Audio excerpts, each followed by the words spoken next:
നമസ്കാരം. ഞാൻ അപ്പം തന്നെ ഒരു ഡയലോഗ് തിരിച്ചടിച്ചു കൊടുത്ത കൊച്ചിനോട്. ഈ ഡയലോഗ് എൻ്റെ ഗുരുനാഥൻ 61 പെണ്ണുങ്ങളോട് പറഞ്ഞത് എനിക്കറിയാം. നീ 62.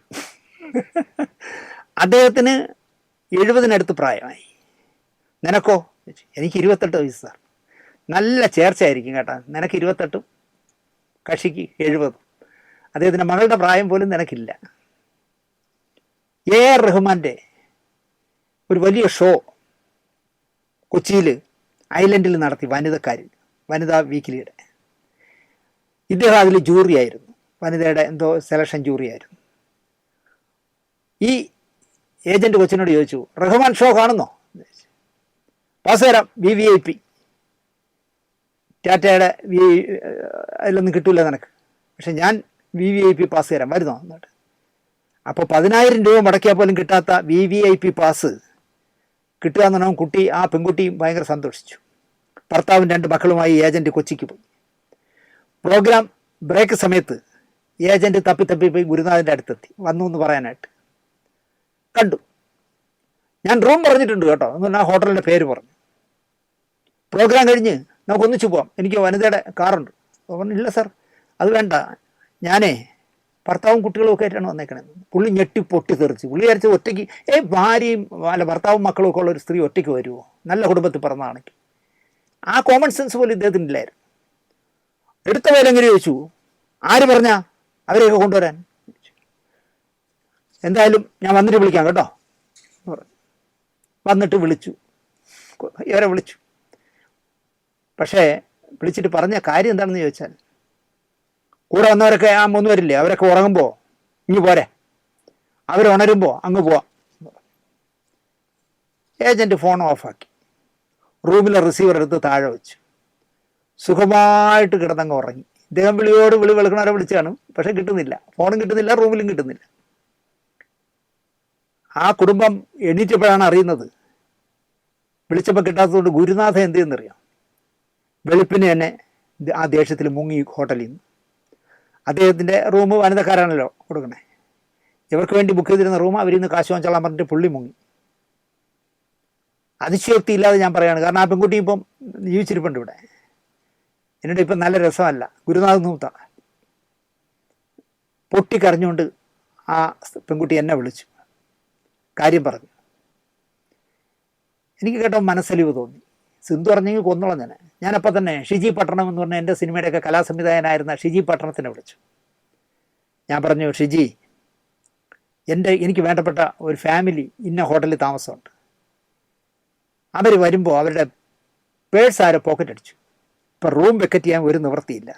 നീ ഒരു കാര്യം ചെയ്യും, അവരുടെ കൈ കൊണ്ടുവന്ന് ഞാൻ പറഞ്ഞിട്ടാണെന്ന് പറഞ്ഞിട്ട് ഒരു 5,000 രൂപ കൊടുക്ക്. അവൻ കൊണ്ട് കൊടുത്തു. അവർ തിരുവനന്തപുരത്തേക്ക് സുഖമായിട്ട് ട്രെയിനിൽ ഇറങ്ങി പോരുകയും ചെയ്തു. എന്തിനാണ് അവരെ ഇങ്ങനെ തിരുവനന്തപുരത്ത് നിന്ന് വിളിച്ചു വരുത്തിയിട്ട് ഇങ്ങനെ പറ്റിച്ചതെന്ന് ചോദിച്ചപ്പോൾ ഗുരു ബബ്ബ എന്ന് പറഞ്ഞിരിക്കുന്നു. ഞാനത് അറിഞ്ഞല്ലോ എന്നാണ് പുള്ളി അറിയുന്നത്. ഈ ചോദ്യം വീണ്ടും ചോദിച്ചപ്പോൾ പുള്ളി എന്നോട് പറഞ്ഞു, ഉത്തരമാണ് ബഹിരസം. പാസ് ആരാ കൊടുത്തേ? സാറ്. ഞാനോ? ദിനേശ് കൊടുത്തു എന്നാണല്ലോ ആ പെൺകുട്ടി എന്നോട് പറഞ്ഞു. മനസ്സിലായ? എനിക്ക് വനിതയായിട്ട് യാതൊരു ബന്ധവുമില്ല, പാസും ഇല്ല, ബന്ധവുമില്ല. ആ കുട്ടി സാറ് കൊടുത്താണ്, പാസും കൊണ്ടാണ് VIP പാസും കൊണ്ട് വന്നതെന്ന് പറഞ്ഞപ്പോൾ ഉത്തരം കിട്ടിയപ്പോൾ പുള്ളി പറഞ്ഞത് അവരെന്നോട് പറഞ്ഞത് ദിനേശ് പാസ് കൊടുത്തു എന്നാണല്ലോ. അതാണ് കക്ഷി, എൻ്റെ ഗുരുനാഥൻ. മരിച്ചുപോയ ശേഷവും ഇതേപ്പറ്റി പറയേണ്ടി വരുന്നത്, മരിക്കും മുൻപെങ്കിലും നല്ല മനുഷ്യനാകണമായിരുന്നു. അത് ഞാനായാലും നിങ്ങളായാലും. അദ്ദേഹത്തിൻ്റെ ഭാര്യ പാവം, എന്നെ വളരെ ഇഷ്ടമായിരുന്നു, ഒരു സഹോദരനെ പോലെ, ചന്ദ്ര ചേച്ചിക്ക്. അദ്ദേഹത്തിൻ്റെ ഭാര്യ മരിച്ചു, ക്യാൻസറായിരുന്നു. എല്ലാം സഹിച്ച് 2 പെൺമക്കൾക്കായി ജീവിച്ച കുലീനായ ഭാര്യയായിരുന്നു ചന്ദ്ര ചേച്ചി. വിവരം പറഞ്ഞുകൊണ്ട് തന്നെ ഞാൻ ഓടി വീട്ടിൽ ചെന്നു. പാറയ്ക്ക് കാറ്റ് പിടിച്ച മാതിരി അദ്ദേഹം ഇരിക്കുന്നു. ഈ ഫോട്ടോയിൽ കാണുന്ന മഹാന്മാരിൽ പലരും അദ്ദേഹത്തിൻ്റെ ഭാര്യ മരിച്ചപ്പോൾ തിരിഞ്ഞു നോക്കിയില്ല. പക്ഷെ ഞാൻ തലേദിവസം ഈ അറിഞ്ഞ തന്നെ ചെന്നു. പിറ്റേന്ന് ശാന്തി കവാടത്തിൽ അടക്കുന്ന സമയത്ത്, എന്തായാലും കുറേ കാലം കൂടെ ഭാര്യയായിട്ട് ജീവിച്ച സ്ത്രീയല്ലേ, ആരെയൊക്കെ വേറെ എവിടെയൊക്കെ പെണ്ണ് പിടിക്കുവാൻ പോയാലും പാവം തോന്നും, അപ്പോഴൊരു ദൗർബല്യം തോന്നാം. കൺട്രോൾ പോയി അദ്ദേഹം കരഞ്ഞു. പെൺമക്കൾ പോലും അച്ഛനെ ആശ്വസിപ്പിക്കാനായി അടുത്ത് വന്നില്ല. അവർ നോക്കിക്കൊണ്ട് നിന്നു, അവരും സങ്കടപ്പെട്ട് നിൽക്കുകയല്ലേ. ഞാൻ എൻ്റെ നെഞ്ചിലേക്ക് എൻ്റെ ഗുരുനാഥനെ പിടിച്ചണച്ചു. അദ്ദേഹത്തിന് അപ്പോൾ ആശ്വാസം തോന്നിക്കാണും. ഏറെ നേരം എൻ്റെ നെഞ്ചിൽ കിടന്ന് അദ്ദേഹം തേങ്ങി കരഞ്ഞു. കത്തിക്കലെല്ലാം കഴിഞ്ഞപ്പോൾ ദിനേശ് എങ്ങനെ വന്നേ എന്നിട്ട് ഞാൻ അപ്പോൾ സ്കൂട്ടറിലാണ് ചെന്നേ. അപ്പോൾ അദ്ദേഹത്തിൻ്റെ ഈ നിൽക്കുന്ന കിങ്കരന്മാരെ കൂടെ ഇല്ലാത്ത ഒരു അസിസ്റ്റൻ്റ് ഡയറക്ടറുണ്ട്, ആര്യനാട്ടുകാരൻ, ഒരു വിനോദ്, KSFയിൽ മാനേജരാണിപ്പോൾ. വിനോദിനെ പറ്റിച്ചിട്ടുണ്ട്. അതുകൊണ്ടായിരിക്കും അവനെ ഈ ഫോട്ടോയ്ക്ക് നിൽക്കാൻ വിളിക്കാത്തത്. ഞാൻ അവൻ്റെ ചോദിച്ചു, നീ എങ്ങനെ വന്നു? ഞാൻ കാറിൽ. എടാ സാറിനെയും പിള്ളേരെയും വീട്ടിൽ കൊണ്ടാക്കിയിട്ട് നീ ജോലിക്ക് പോകട്ടെന്ന്. അവൻ ജോലിക്ക് പോകാൻ വന്നതാണ്. ഞാൻ ഒന്നും മേടിക്കാതെ മാരുതി കാർ എടുത്തുകൊണ്ട് വന്നു. ഫ്രണ്ടിൽ സാറിനെ ഞാൻ കയറ്റി, 2 മക്കളും പുറകെ കയറി അങ്ങ് പോയി. അങ്ങനെ ചെയ്തിരുന്ന ഒരാളാണ് ഞാൻ. അവരുടെ സഞ്ചയനം കഴിയുന്നതിന് മുമ്പ് എന്നെ സൈബർ പോലീസ് തല്ലിച്ചതച്ചു എന്ന് ഗുരുനാഥൻ പറഞ്ഞു വരുത്തി. അതായത് ഭാര്യ മരിച്ച സഞ്ചയനമായില്ല, സഞ്ചയനത്തിന് 2 ദിവസം മുമ്പ് കാണാൻ ചെന്ന ആളുകളുടെയൊക്കെ അറിഞ്ഞോ? നമ്മുടെ ശിക്ഷയില്ലേ ദിനേശ്, പോലീസുകാർ ഇടിച്ച് ഈഞ്ചപരുവാക്കി. മരിച്ച വീട്ടിൽ ഭർത്താവ് പറയാണ്, ഭാര്യ മരിച്ച് സഞ്ചയനം പോലും ആയിട്ടില്ല. എൻ്റെ നെഞ്ചി കിടന്ന് കരഞ്ഞ മനുഷ്യൻ പറയാണ് എന്നെ ഇടിച്ച് പരത്തിയെന്ന്. ഇതാണ് ആ മനുഷ്യൻ്റെ ഒരു സ്വഭാവം. ഞാനിതൊന്നും ഇപ്പോൾ പറയില്ലായിരുന്നു.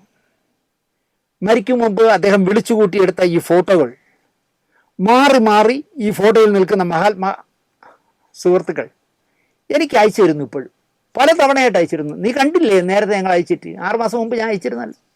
എന്നാ ഇപ്പോൾ കണ്ടോ എന്ന് പറഞ്ഞ് ഇങ്ങനെ മാറി മാറി അയച്ചിരുന്നു. എന്തിനെന്ന് എനിക്കുണ്ടാ 3 പേരും മാറി മാറി എനിക്ക് ഈ ഫോട്ടോ അയച്ചു തരുന്നു.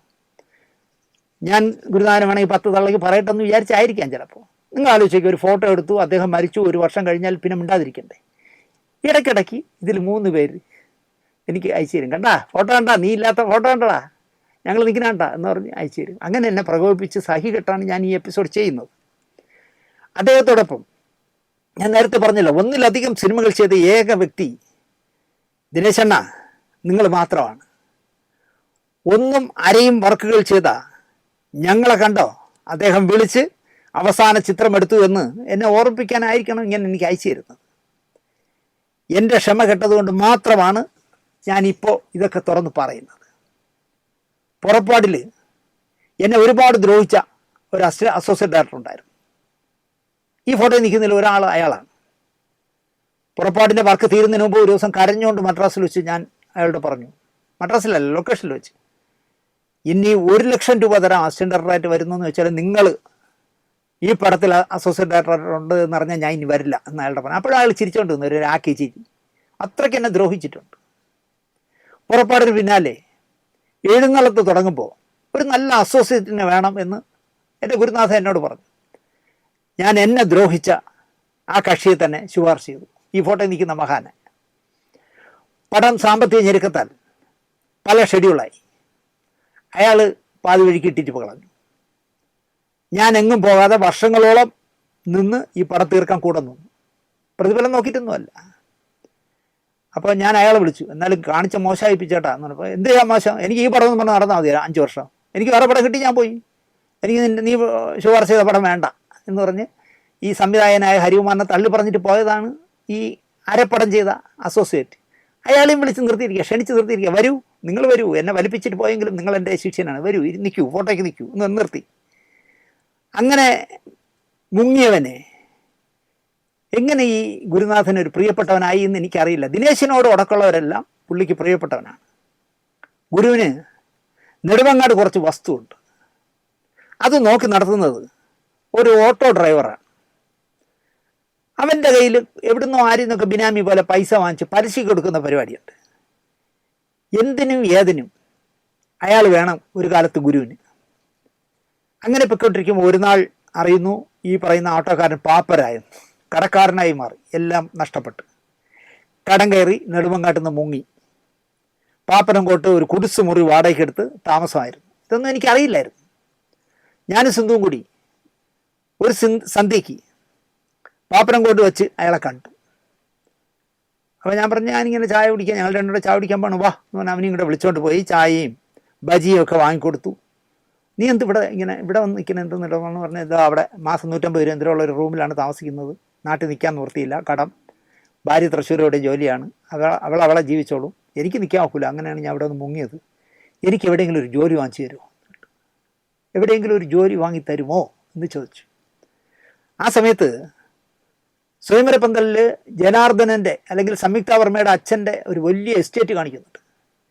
ഭാരതപ്പുഴയുടെ തീരത്താണ്, കണ്ണത്തോ ദൂരം കിടക്കുന്ന എസ്റ്റേറ്റാണ്. തേങ്ങയും കമുകും പ്ലാവും മാവും സമ്പന്നമായ എസ്റ്റേറ്റ്. അവിടെ നല്ല, നിങ്ങൾ ഇനി സ്വയംവരപ്പന്തൽ കാണുമ്പോൾ നോക്കിയാൽ മതി. ഞാൻ ചുമ്മാ സുമാർ സാറിനോട് പറഞ്ഞു, സാറേ ഈ എസ്റ്റേറ്റ് കിട്ടുമെങ്കിൽ വാങ്ങിച്ചിടണം, ഭാവിയിൽ ഭയങ്കര ഡെവലപ്പ് ഉണ്ടാവും, ടൂറിസത്തിനൊക്കെ വകുപ്പുണ്ട്. കരുനാക്കൊണ്ട് പറഞ്ഞാണെന്നുണ്ട പുള്ളി ആ എസ്റ്റേറ്റ് വാങ്ങി. ഒരു നാൾ എന്നെ വിളിച്ച് പറഞ്ഞു, ദിനേശേ കള്ളം ചെയ്യാത്ത സത്യസന്ധനായ ഒരു ചെറുപ്പക്കാരനെ കിട്ടുമോ ഈ എസ്റ്റേറ്റ് നോക്കി നടത്താൻ, എനിക്കൊരാളെ വേണം. ഇത് പറഞ്ഞ് 2-3 ദിവസം കഴിയുമ്പോൾ ഈ നെടുവങ്ങാടനെ ഞാൻ കണ്ടത്. ഞാൻ അയാളെ ആ പണി ഏൽപ്പിച്ച് പോകാൻ നേരത്ത് ഞാൻ പറഞ്ഞു, ആ എസ്റ്റേറ്റിൽ പഴുത്ത് വീഴുന്ന പാക്ക്, ഉണങ്ങി വീഴുന്ന തേങ്ങയൊക്കെ നിന്ന് പറക്കിയിട്ടിട്ട് അതൊക്കെ വിറ്റ് നീ എടുത്തോ. കാരണം ഒരിക്കലും സുമാര സാർ അതൊന്നും അന്വേഷിക്കില്ല, അങ്ങനെ അതിൻ്റെ ആവശ്യമില്ല. പക്ഷെ നീ സത്യസന്ധനുമായിരിക്കണം, വേറെ വെട്ടൊന്നും വെട്ടരുത്. ഈ വീണയൊക്കെ നീ എടുത്തോ, വീണത് വിധിച്ചവർക്കെന്നല്ലേ പറയാറ്. അപ്പോൾ വളരെ സന്തോഷമായിട്ട് ശമ്പളത്തിനേക്കാൾ കൂടുതൽ ചിലപ്പോൾ ഈ പാക്കിൽ നിന്നും തേങ്ങയിൽ നിന്നൊക്കെ കിട്ടാം, അതൊക്കെ നീ എടുത്തോ എന്ന് പറയുമ്പോൾ സന്തോഷമായിട്ട് അവൻ പോയി. സുമാര സാർ അറിഞ്ഞാലും ഒന്നും പറയില്ല എന്ന് ഞാൻ വാക്ക് കൊടുത്തു. പിന്നെ ഞാൻ അയാളെ കാണുന്നത് ഈ ഗുരുനാഥൻ മരിക്കുന്നതിന് മുമ്പ് എടുത്ത ഈ ഫോട്ടോയിൽ നിൽപ്പുണ്ട്, കള്ളലക്ഷണത്തിനെ പോലെ. അതിനുശേഷം ആ ജോലി കിട്ടിയ ശേഷം എന്നെ വിളിച്ചിട്ടേയില്ല, നമ്മളെ ശത്രുപക്ഷത്താക്കി അന്ന് മുതൽ. സുകുമാരനോടും പറഞ്ഞു കാണും കുറേ നോണ. ഈ ഫോട്ടോയിൽ വിളിച്ചു വരുത്തി നിർത്തിയിരിക്കുന്നു. അവന് ആകെ ഞാൻ ചെയ്ത ദ്രോഹം എന്താ, ആ എസ്റ്റേറ്റിൽ ഒരു ജോലി വാങ്ങിക്കൊടുത്തതാണ്. ഈ ഫോട്ടോയിൽ ഇല്ലാത്ത, എന്നാൽ ഈ ഫോട്ടോ എടുത്ത എംബോക്കിയാണ് വലയം നിർമ്മിച്ച് എന്നെയും സുകുമാരൻ ഷാർജയും പറ്റിച്ചവൻ. ഏതാണ്ട് 1/2 കോടി രൂപയോട് അതിനടുത്ത് പറ്റിച്ചു. സുകുമാരനെയും ദിനേശിനെയും പറ്റിച്ചവനാണെങ്കിൽ നീ എൻ്റെ പ്രിയപ്പെട്ടവൻ, വന്ന് എൻ്റെ ഗ്രൂപ്പിൽ നിന്നില്ലേ എന്നായിരിക്കും ഗുരുനാഥൻ ചിന്തിച്ചത്. ദിനേശിനെ പറ്റിച്ചല്ലേ, സുകുമാരൻ ഷാർജയും പറ്റിച്ച, എന്നാൽ നീ എൻ്റെ ആള്, അവനും ഇരുന്ന് ഇയാളെ കൂടെ ഇരുന്ന് ഫോട്ടോ എടുത്തിട്ടുണ്ട്. അത് എൻ്റെ ഇരിപ്പുണ്ട്, പക്ഷെ ഞാൻ അത് കൊടുക്കാത്തതാണ്. കാരണം അവൻ്റെ ഒരു മോന്തയൊന്നും എൻ്റെ ചാനലിൽ കാണിക്കരുതെന്ന് എനിക്ക് വാശിയുണ്ട്. അതുകൊണ്ട് മാത്രമാണ് മനഃപൂർവ്വം ഞാനത് കാണിക്കാത്തത്. ആലോചിച്ചു, ഗുരുനാഥൻ്റെ മനസ്സ് നിങ്ങൾ ആലോചിച്ചു. ഞാൻ കാരണം പത്രപ്രവർത്തനത്തിൽ വന്നുപെട്ട, അതിലൂടെ നിശ്ചല ഛായാഗ്രഹണത്തിൽ ചെന്ന് ചേർന്ന ഒരാളാണ് ഇനിയുള്ള ഈ ഫോട്ടോയിലുള്ള ഒരാൾ. ഇപ്പോഴും എൻ്റെ നല്ല സുഹൃത്താണ്. ഈ അടുത്ത സമയത്തും മുൻഷി ബൈജു മരിച്ചെടുത്ത് വെച്ച് ഞാൻ കണ്ടു. ഷുഗറിന് ഇങ്ങനെ മാസം 10,000 രൂപയോളം മരുന്നിന് കളയരുത്. ഒരു ആയുർവേദ മരുന്നിൻ്റെ ഒരു ഡോക്ടറെ എനിക്കറിയാം, വളരെ സിമ്പിളായിട്ട് 10,000-2,000 രൂപയിൽ മരുന്ന് ഒതുങ്ങും. എൻ്റെ ഭാര്യ അവിടെയാണ് പോകുന്നത്, നിന്നെയും കൊണ്ടുവന്ന് ദിനേശ് എന്നൊക്കെ പറഞ്ഞാൽ എൻ്റെ വളരെ കാര്യമായിട്ട് സംസാരിച്ച് ഞങ്ങൾ നല്ല സുഹൃത്തുക്കളായിരുന്നു. ഇയാളിൽ നിന്ന് എല്ലാം പറയണമല്ലോ, ഗുരു ചെറിയൊരു തുക കടം വാങ്ങി. സമയത്തിന് ഗുരു അത് കൊടുത്തില്ല. അപ്പോൾ ഗുരുവിൻ്റെ ഒരു സ്വഭാവം എന്ന് പറഞ്ഞാൽ നോട്ട് കെട്ട് കയ്യിലിരുന്നാൽ അതിൽ നിന്ന് അഴിക്കേയില്ല. ആ കെട്ട് അതുപോലെ വീട്ടിൽ കൊണ്ട് സൂക്ഷിക്കും. അല്ല അതിൽ നിന്ന് 10 നോട്ട് എടുക്കുകയോ ഒരു നോട്ട് പോലും എടുക്കില്ല അദ്ദേഹം. അപ്പോൾ ഗുരു കടം വാങ്ങിച്ച പൈസ കൊടുക്കുന്നില്ല. ഗുരുവിനോടുള്ള ദേഷ്യം മുഴുവൻ എഴുന്നള്ളത്ത് നടക്കുന്ന സമയത്ത് തിരുവനന്തപുരത്ത് തമ്പുരു എന്ന ഹോട്ടലിന് മുന്നിൽ വെച്ച് എൻ്റെ സ്നേഹിതൻ എന്നോട് തീർത്തു. തെറിയോട് തെറി വിളിച്ചു. ഇനിയിപ്പോൾ അവൻ കാണുമ്പോൾ എന്നെ കാണുമ്പോൾ പിണങ്ങുമായിരിക്കും. വിളിച്ചതെന്നല്ലേ പറയാൻ പറ്റും. ഗുരുവിനെ തെറിയോട് തെറി. ആ പൈസ തിരിച്ചു കൊടുക്കാത്തതിന്